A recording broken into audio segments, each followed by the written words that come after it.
Your Steve Jones Show podcast is loading now. The Steve Jones Show podcast is sponsored by Sunbury Motors, North 4th Street in Sunbury, and Sunbury Motors Kia, routes 11 and 15 in Hummel's Wharf.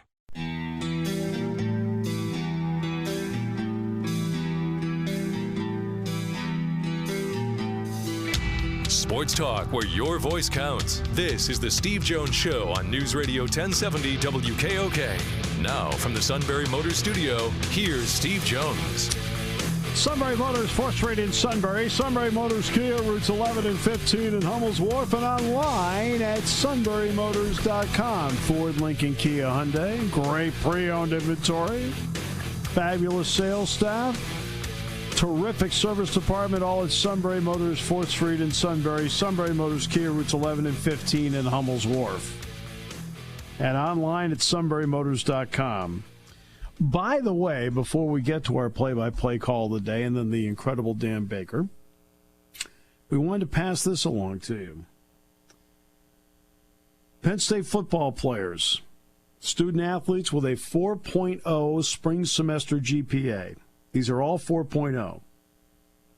Long snapper Joe Calcagno, defensive tackle Judge Culpepper, running back Devin Ford, linebacker Alex Fermantic, kicker Vlad Hilling, quarterback Will Levis, wide receiver Cameron Pica, defensive tackle Antonio Shelton, offensive guard C.J. Thorpe, safety Lamont Wade, and offensive lineman Sal Wormley, all 4.0 for the Nittany Lion football team in the spring. All right. Play-by-play call of the day. Aaron Judge goes deep. So let's explain what happened. The double play ended the inning at a pitch count that was under what they wanted to get Velasquez to. So Girardi looked over at Boone, and they agreed, let Velasquez stay in rather than sit down again. And he faced Aaron Judge. And Aaron Judge then did this. Crushed a long home run to right center field. Circled the bases. For a while, he stopped circling because he didn't know what was going on because Velasquez just walked off the mound. So it does count as a home run. Here you'll see Judge go, what's going on here? Hands out. I'll go back to the dugout. No, it's a home run. So he completes his tour around the bases, got himself a home run. That was the end of the inning on a home run. Yeah, fortunately, there's 24 hours in a day to go through all that. All right, fabulous. That was Michael Kay on Yes. Somebody would have explained it in far fewer words as Dan Baker. Dan, my friend, it is so wonderful to hear that great voice again. Steve, and it is great to hear your voice. I just wanted to add that I had a 4.0, Steve, in my sophomore year, a 2.0 in the fall semester, and a 2.0 in the spring semester. Oh, I actually did that one time. I said, I don't get what the big deal with the 4.0 is. I said, Jack Ham and I combined for one. All right, so first of all, I hope you and yours are safe and sound. That's the most important part. Yeah, these are crazy times, aren't they? I just wish, as a country, that we could use the willpower and common sense necessary to bring this virus to its knees, like most of the countries around the world have. Yeah, I'm with you all the way, absolutely. Whatever we can do to just get rid of it, let's just get rid of it. Yes. So for you, let's start with this. First of all, what was it like to be back announcing in an empty ballpark? Well, of course it was different, but it was just great, Steve, to be back announcing baseball. Of course, I've done that my whole life. This is my 49th season as the Phillies PA announcer coming up. And since the retirement of the late great Bob Shepard from the Yankees following the 2007 season, I have been the senior PA announcer in Major League Baseball. So I just so much enjoy announcing the games. And, you know, I mean, can you imagine what it would be like for you not doing Penn State football, and what it would be like for the listeners not to be able to hear your great voice? You know, if we're lucky enough to be given an opportunity, Steve, like you and I have, and we want to be proper custodians, you know, you have to love it, and we certainly do that. And it's just good to get back. Now, as far as to announcing to an empty stadium, Steve, I've actually done high school and college games, both at Veterans Stadium, the predecessor of Citizens Bank Park, as well as CBP, where there's only been, you know, a couple of hundred people in the stands. And when you're talking about a 60,000 seat stadium like Veterans Stadium, or 45,000 in the case of Citizens Bank Park, just a couple hundred people in a stadium that large looks like nobody. So I have announced to somewhat empty stadiums before, and you know, it's you and I have a job to do.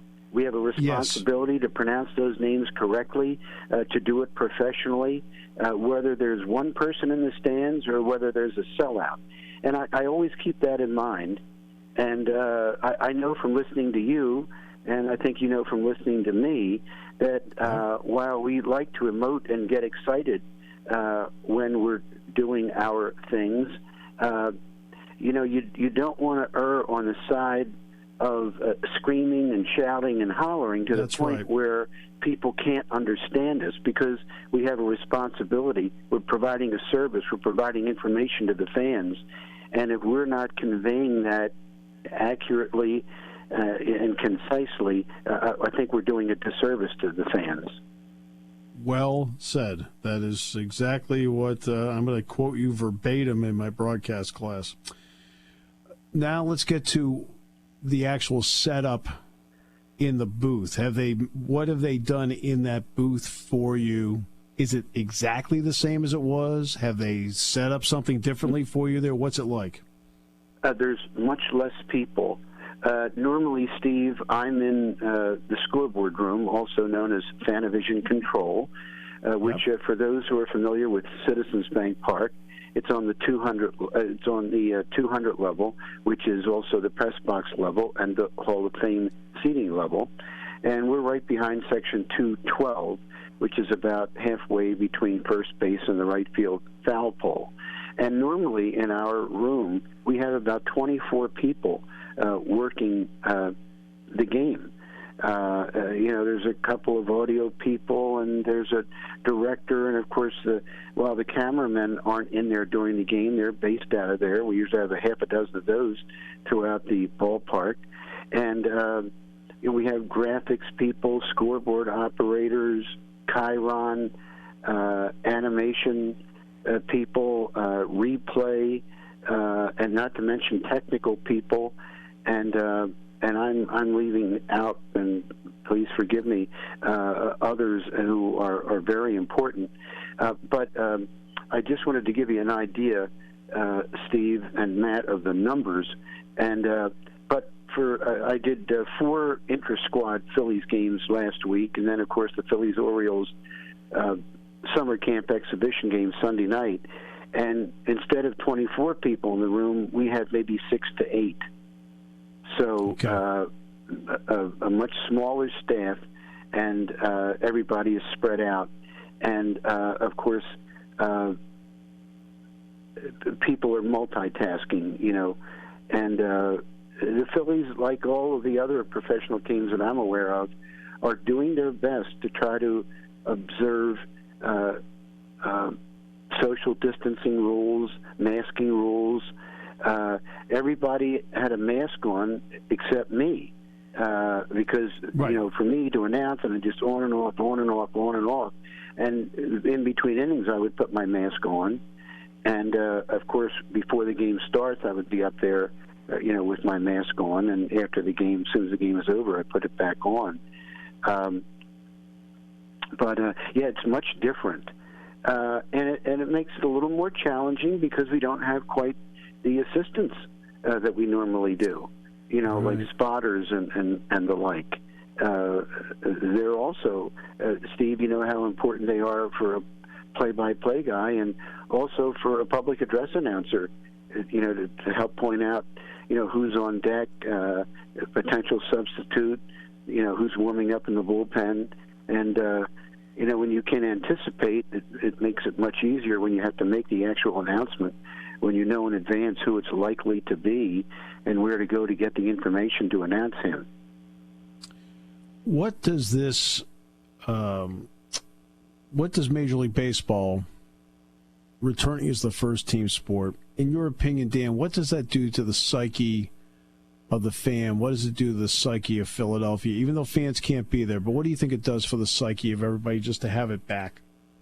I think it improves the psyche, Steve, tremendously.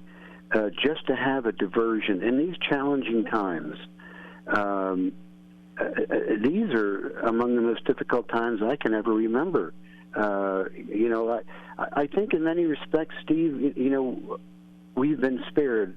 You're younger than me, but think of, our ancestors who maybe fought in World War I or World War II or the Korean War or the Vietnam War. I had friends that served. I as it happened, didn't have to serve because I was teaching in Philadelphia, an inner-city school district, for which I was given a deferment.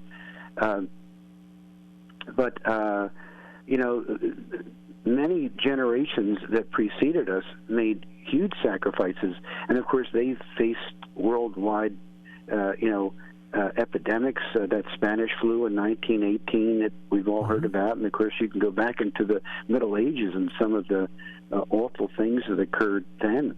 But I think we've been very fortunate until now. And then, of course, there, the social injustices that need to be addressed. And unfortunately, for too long we've been turning a blind eye to. And, with the events that have unfolded this year, I think it's very, very evident that we need to address these and treat everybody equally and fairly. And but that's not going to be easy, with some of the mindsets that exist. And there's going to need to be a re-education. The young people are just a wonderful hope for the future. They seem to be so much more open-minded.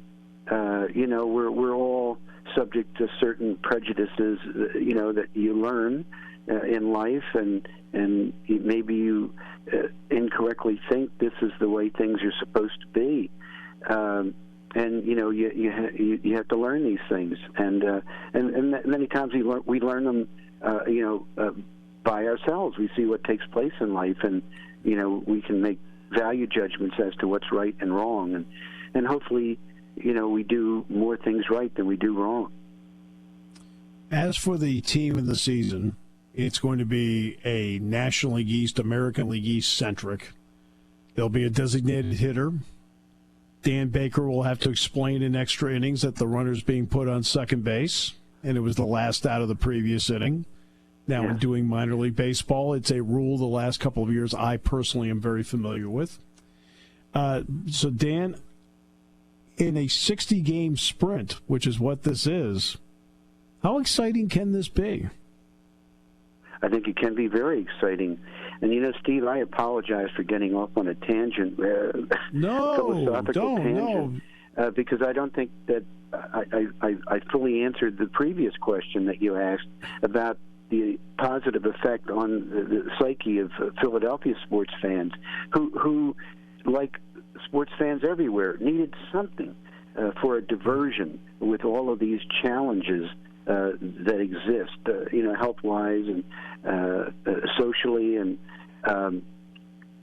but I think in Philadelphia we're very fortunate because we have a team that's on the verge of winning. You've seen it with Penn State football, Steve, I'm sure. as it turns over and, you've had such a great run, but occasionally, you might graduate so many upperclassmen, so many seniors that, you have to rebuild for a year or two, and then you're right back there again. And I see it in baseball. Before the Phillies went on that fantastic run from 2007 to 2011, they just missed making the playoffs in a couple of years before that, 2004, 2005, 2006. But you could see this was a team on the come. And I believe, Steve, that this is a team on the come. And there are some good young players. And although I don't think they're going to be on the active roster to begin the season, pitcher Spencer Howard and third baseman Alec Bohm are they're going to make I think an impression before this season is out. Yeah, because I did Bohm's games when he was up at Williamsport. Didn't like him as a third baseman. Loved him as a hitter. He loved him as a hitter. Yeah, we hear some of the people on the instructional staff say that he is getting better defensively, and I don't know ultimately. Well, as you know, Steve, and you referred to it at the start, the National League is going to use a DH this year. It's probably going to use a DH in the future. So that, gives NL teams like the American League, a place to put a guy who is primarily an offensive player, like we all know that Alec is already. Now, whether he'll, mature defensively as well, which everybody hopes, that's an unknown. But if there's a DH position, that would provide an opportunity for someone who's not as handy with the glove. But I think they're optimistic. Only time will tell. What was your thought, Steve? Did you think that? Do you feel like he's got the proper hands or range, or what is it? Does he focus as an offensive player? Offensive player, I just like his bat. I think he has great gap-to-gap power. Plus, obviously, he can turn on a ball. What I didn't like about him defensively is, we talk about the ability of somebody to bend. Have that. He doesn't get himself because of height. Cal Ripken and A-Rod are big shortstops. Now, Bohm's not a shortstop, but they could get down on a ball. Alex struggles to get down on a ball when he's playing at third base. Now, I think if you flip him to first base, now, of course, now you got Rhys Hoskins there. But I think now you've got, I think that might be a better position for him moving forward. That's just me, trying to play third base in the majors as opposed to playing it at Wichita State. Alec replaced Rhys at first base on Sunday night and acquitted himself well. In fact, made a real nice scoop in the dirt of a low throw that actually hit the ground. And Alec did a good job, getting it on the back end of a double play. Yep. Yeah, that's exactly right. 49th. Wonderful season. How fortunate the people of Philadelphia have been, and how fortunate we continue to be that you and I have had a friendship all these years. Dan, thank you so much for your time. I really appreciate it, and thanks for the time you gave us today. You're welcome, Steve. Best of luck to you and the Nittany Lions. The great Dan Baker. It doesn't get any better than that in the business. Hearing that voice at the Palestra, hearing that voice at the Vet and Citizens Bank Park. 49 seasons. 49. Brings back a lot of memories for me, too, Steve. I remember hearing him at my first Eagles game at the Vet, which was the Vet's final year, and then hearing him again at the Phillies, and I'm thinking to myself, he gets to do both teams? And I was so sad, of course, when the Eagles let him go after 29 years, but still doing a great job at Citizens Bank Park. Oh, incredible. just tremendous. And he's a part of the fabric of what makes Phillies baseball fun. He's part of the fabric of that. I just think the world of Dan. I just really do. I love having him on the show. Just, in the chances I've had to talk to him in person when I've been down in Philadelphia. He's a great guy. Great announcer, real pro's pro.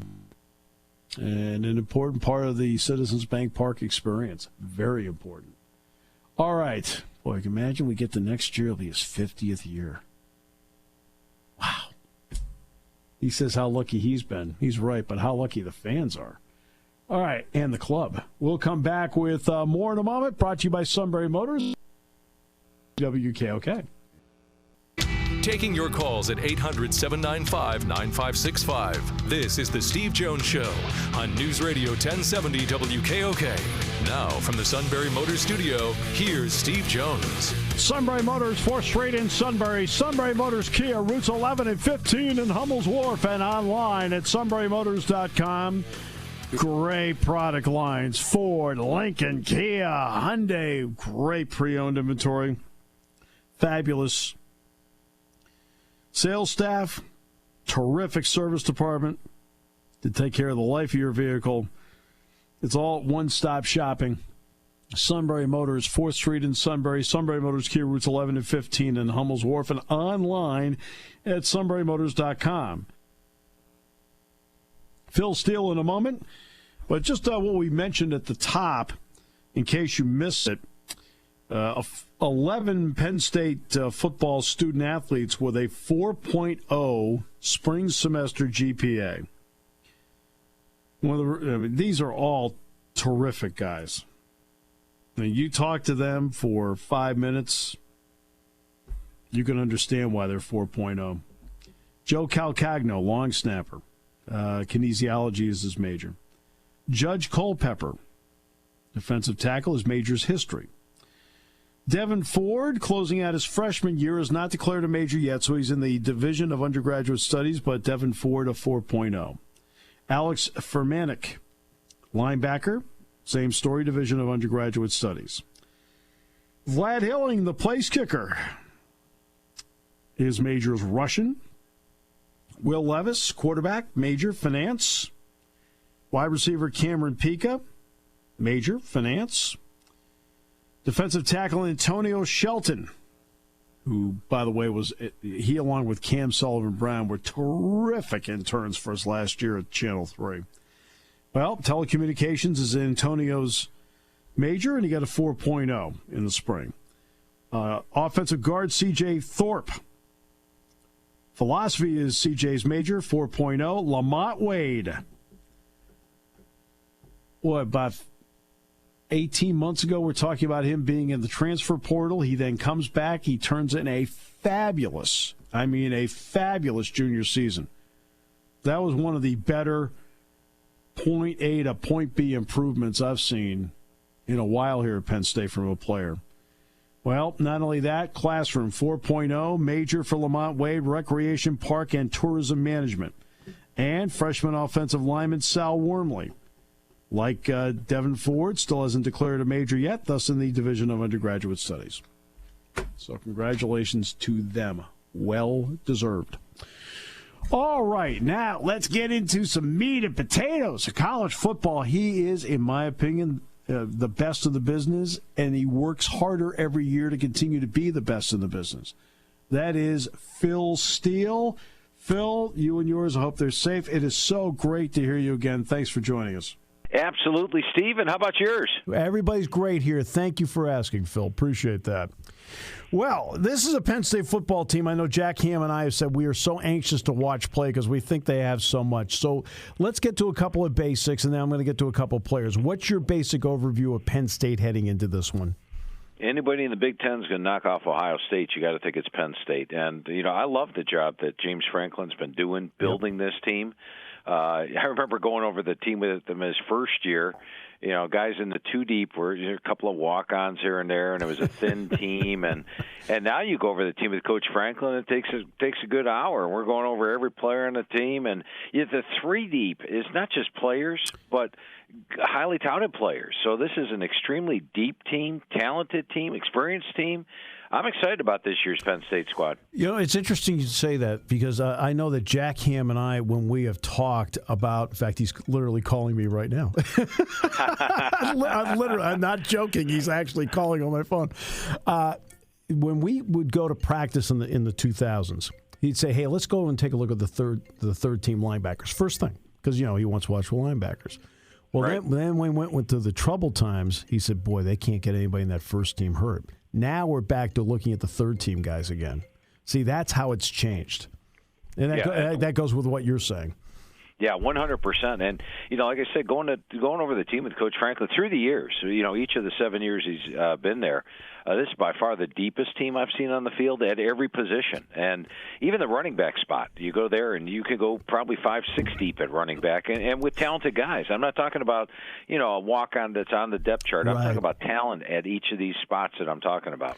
All right, so not only do you do overall rankings on teams and take a good in-depth look at them, but also individual. So let's start with Micah Parsons because obviously he'll be the guy most people talk about. Yeah, Micah Parsons is probably the best linebacker in college football. And, yeah, I get a kick out of the fact in 2018 he didn't start a game, huh? But he's the leading tackler. We know he's on the field most of the game, but you can't start a true freshman, right? Yeah. But last year, how about 109 tackles, 5 sacks? And if you're talking to NFL guys, they'll tell you he's a top linebacker in the country. He's everything you want in a linebacker. He's 6'3", 244. He's got the size you want. He's got the speed. He's just everything you want in a linebacker. He'll probably be the top linebacker taken in next year's draft. So let's flip it to the other side now. What are your thoughts on tight end Pat Freiermuth? Could be the best tight end in the country, and I'm on the John Mackey Award Committee. Yeah, and so we definitely look at tight ends at the start of the year. I got to tell you, I put Pat Freiermuth as my first team All-American tight end coming into the season. He's your complete tight end. He's got soft hands. He's a leader, and he's a guy that's a good blocker, which we take into account on the Mackey. We don't want those H-back types that are split out half the time and catching 70 balls. We want a true tight end, and this guy is a true tight end, 6'5", 259, can block, can go get the football, and probably the most complete tight end in the country. Yeah, in fact, if you're looking in the NFL, I'll give you a name that is the opposite of that. Cooper Kupp, for example. Yeah, he plays the H-back, but they split him out almost all the time. Okay. we get knocked sometimes on the Mackey because we eliminate those guys. The types that are spread out, more of a flex tight end that catch 75, and people are like, well, this guy had 75 catches. Like, well, he's not a tight end. He can't even block a defensive end. Pat Freiermuth can block a defensive end. Exactly. So, obviously, with the offensive line, probably the deepest offensive line I'd say Penn State's had since 2008, in my opinion. But behind it is Sean Clifford. You and I both know, and I'm sure James brought it up, that he wasn't completely healthy at the end of last season. What can he mean to what Penn State does this year? Huge. Having a veteran quarterback is a key to a lot of teams, and especially this year, Steve, because of the lack of spring practices in a lot of places. You want the teams that have the best continuity. And this is a great year for Penn State to be an experienced team with an experienced quarterback. And you touched on it. At the end of the year last year, he got banged up, and then Will Levis even came in against Ohio State. Looked pretty good in that game, and then not so good the next week. But Clifford is a guy that's got everything. And he's probably a little more athletic than people realize. And he had a great off season. He's got the size, decent size at 6'2", 219. And I like the fact that last year he hit 59% of his passes, 23-7 ratio means you're making good decisions on the field. So there's a lot to like about Sean Clifford. I don't think he's going to be, first-round draft pick type of quarterback, but I like Sean Clifford. Yeah. What about the running back spot, in your opinion? It's Journey Brown, Noah Kane, and also Devin Ford that a lot of people don't talk about because he didn't get the reps the other two got. Yeah, Ford's got a huge upside. I mean, he's 5'11", 210, and he can run. He's smart. Does a lot of things really well. He can catch the ball in the backfield, and you can even go deeper than that. There's 3 true freshmen coming in, and Kazea Holmes, Kayvon Lee, and Tank Smith. all three of those guys could be the guys. So I mean, this is really probably the least recruited of the 6 running backs they have is Journey Brown, the starter. Everybody else is one of those what I call VHTs. Journey Brown is a guy that was recruited naturally, but not as highly recruited as the other guys. Yet he's been highly productive. So I love that running back core this year. Yeah, he came in as a guy who was known as a great sprinter, and then you watch him in practice, Phil, and all of a sudden you realize the guy runs between the tackles. That's where I think he's made a big plus in his movement upward. I want to ask about Ohio State now. Usually when I look at Ohio State, the first item I look at is normally who goes and enters into the NFL draft. And then I looked at Wyatt Davis. I was a little surprised he didn't go, but what does that do to their offensive line just by his mere presence there to go with the combination they have up front? Yeah, 3 offensive linemen basically turned down the NFL. Yeah. I think Josh Myers, Wyatt Davis, Thayer Munford, all could have gone. Yep. And yet once one of them opted to return, boom, and Ryan Day had to be as happy as anybody right there when those 3 guys. Well, probably as happy as Justin Fields, their quarterback, because that's going to be great protection for them. And Ohio State, I'm on the Joe Moore Award Committee for offensive line, and I always bounce my list off of those guys prior. I have Ohio State rated the number 4 offensive line in the country, and I didn't get any bounce back on that. So you are looking at 3 NFL caliber guys, and they've got probably left guard, the biggest question mark Ohio State has.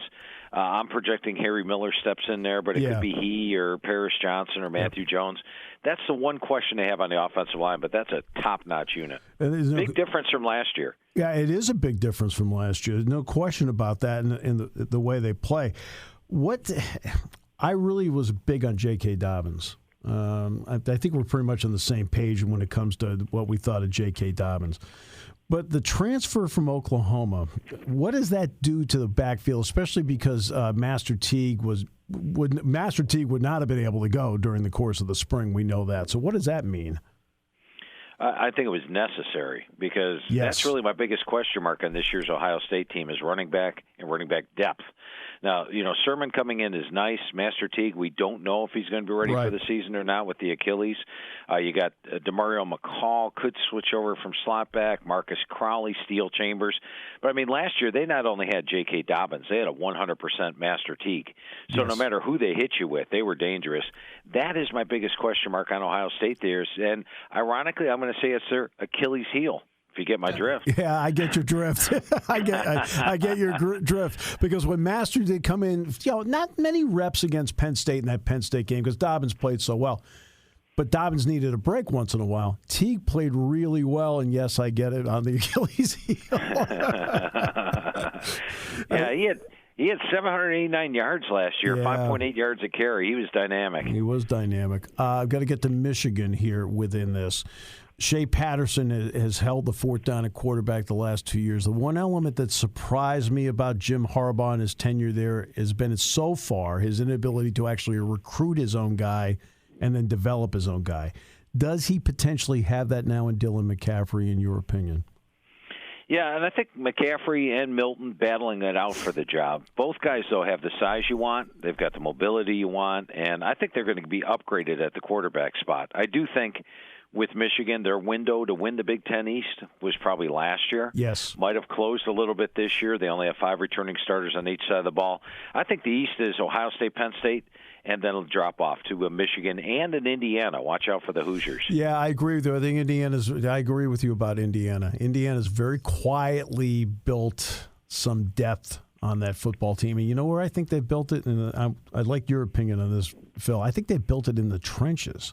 Actually, I think they've always had skill guys. Yeah, and the one thing about Indiana through the years, Steve, you probably remember Indiana maybe 20 years ago. They'd have linebackers that were like 200 pounds, 195. Yes. It was size in the defensive front seven. They had some players, but they always lack size. These guys don't lack size. Their defensive tackles are 300 plus. Yep. Their defensive ends are 260. Their linebackers are 225, 230.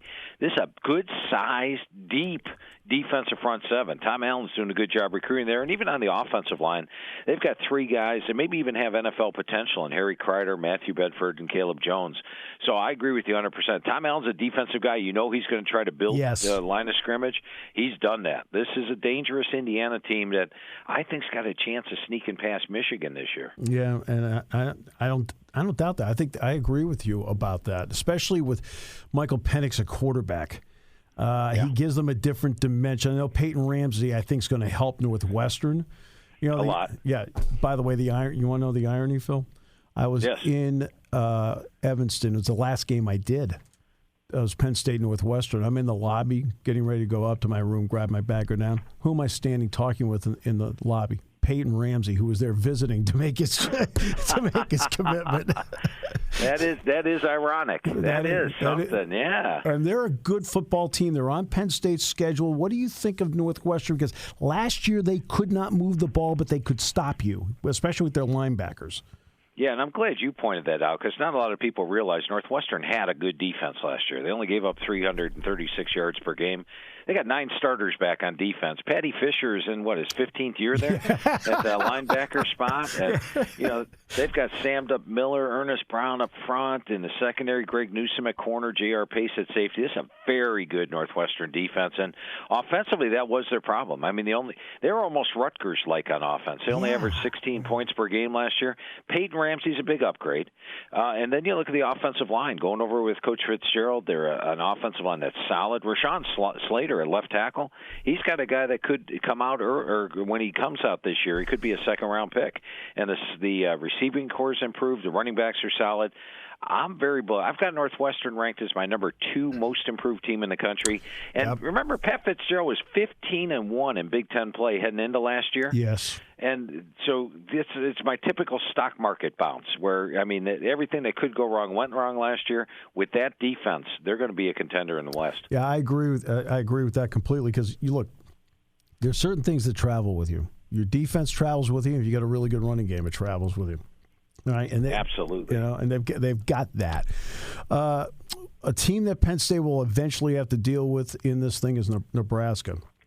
You can't will a team back to prominence. So you can't do that. So where is Nebraska on the road back, in your opinion? Well, I'm going to say this, Steve. I had Nebraska as my most improved team in the country last year. And if you go back and look at my last 15 most improved teams in the country, they all showed a lot of improvement. They almost all panned out. They almost all panned out. I'm a little bitter at Nebraska for disappointing me last year. But, one of the main reasons why was probably quarterback play. Remember 2 years ago, Adrian Martinez was dynamic. He had a great season as a freshman. You're like, wow, if he can do that as a freshman, what's he going to be like as a sophomore? And then he got banged up, and he was nowhere near what he was the previous year. The defense, they haven't been the black shirt defense for ages, Steve. And they're not going to be this year. They only have 5 starters back. The potential's there for Nebraska, but they're playing in a pretty tough West, and I was burned a little last year, so I was a little gun-shy with the Huskers this year. Yeah, there's also been a lot of turnover there. I mean, that's the other part, too, because you track turnover. Look, a guy that would be probably a guy they want to get maybe 8 to 12 touches a game was J.D. Spielman, and he transferred out to TCU, and I think that's another setback for them. Absolutely. Now, they do have Wan'Dale Robinson, who was banged up last year. Yep. And I like Dedrick Mills at running back. And if Martinez – we have a lot of ifs here. If, then they could do something. But I'm going to wait to see it on the field this year. Yeah, we know Iowa's been going through some off-the-field turmoil at this point. But on the field, they're going to have to replace a quarterback in Nate Stanley. When you look at Iowa, what do you see there, Phil? They're a pretty talented team. Yeah. And Coach Ferentz was pleased with both Petrus and Padilla. Says that Petrus did a good job in the bowl prep. He's mature, committed, and a natural leader. So they're going to be okay at the quarterback position, and they have a lot of talent.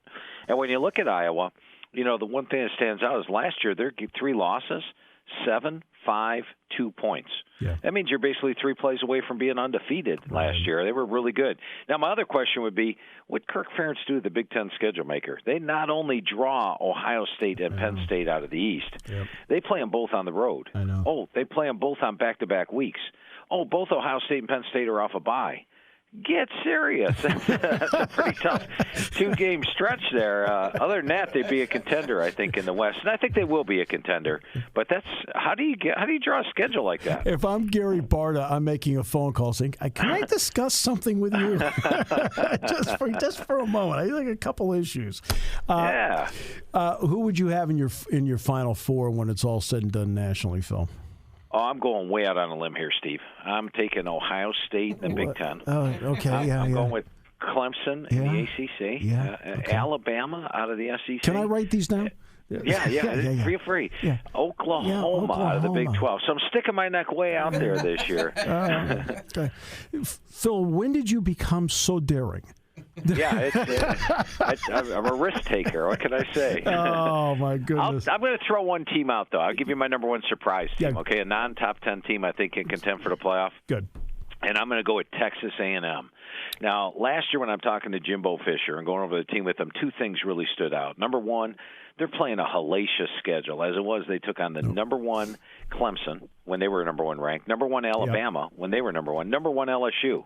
Okay, that's three number one teams in one season, plus the number 4 and the number 8 team. In fact, I want to point out, though, you and I talked about this last year. That was the one thing we brought up about Texas A&M is that they could be really good and not have a great record. We said that. Right. You and I talked about that. And the other thing that stood out to me when I'm talking to Jimbo, they didn't have any seniors on the team. Right.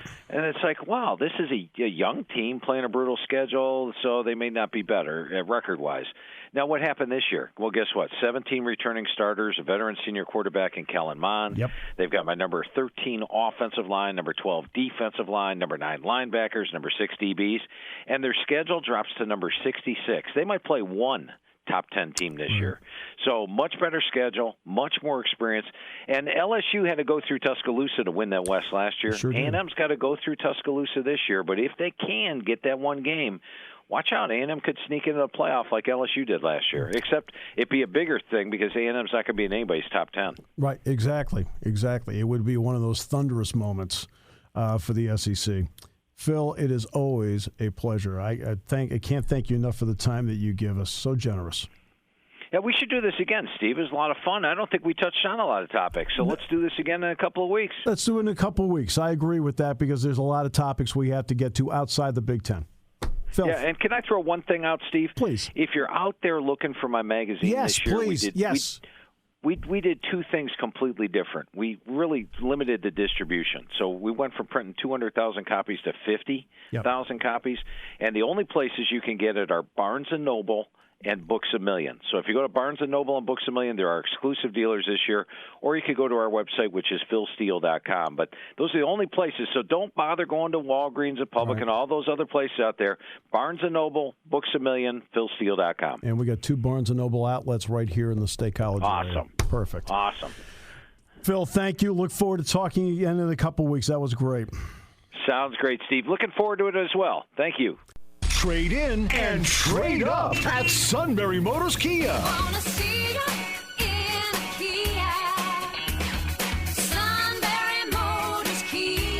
From now until the end of the month, Sunbury Motors Kia will give you more. That's right, more than your car is worth. Take advantage of Kia's first ever trade-in assist bonus cash. Get an extra $1,500 on third row 2020 Serenos. There's 22 available with savings up to $7,025. SMC has an extra $1,000 on the versatile 2020 Sportages. There's 27 available with savings up to $4,655. Plus an extra $1,000 on the stylish 2020 Kia Soul with 17 available and savings up to $4,424. The demand for quality pre-owned vehicles is at an all-time high. So stop in Sunbury Motors Kia for your upgrade today. Trade in, trade up at Sunbury Motors Kia on the Strip in Hummel's Wharf. Retail trade-in assist applies for model year 2000 or newer Kia or competitive model.